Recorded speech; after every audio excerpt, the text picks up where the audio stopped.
চারদিকে এখন হারামের ছড়াছড়ি, তাই আমাদের সতর্ক ও সচেতন হওয়া উচিত।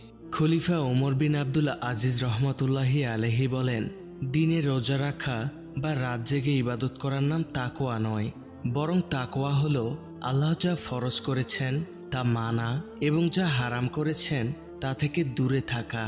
আগেরও সব পরের উম্মতকে তাকওয়া অর্জনের নির্দেশ দেওয়া হয়েছে।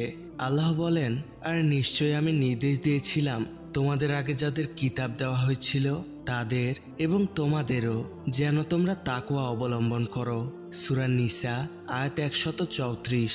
কোরআনের পরতে পরতে তাকওয়া অর্জনের তাগিদ দেওয়া হয়েছে। তাকওয়ার বার্তা নিয়ে প্রতি বছর মাহে রমজান আসে।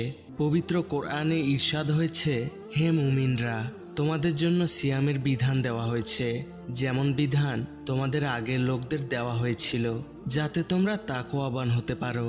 সূরা বাকারা আয়াত 183।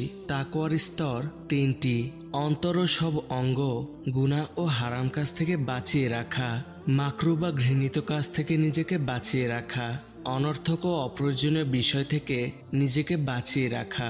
তাকওয়ার উপকারিতা: আল্লাহর সাহায্য ও নৈকট্য পাওয়া যায়, শেষ পরিণাম ভালো হয়, উত্তম প্রতিদান পাওয়া যায়, সম্মান ও মর্যাদা বৃদ্ধি পায়, দুনিয়া ও আখিরাতে সফলতা অর্জিত হয়।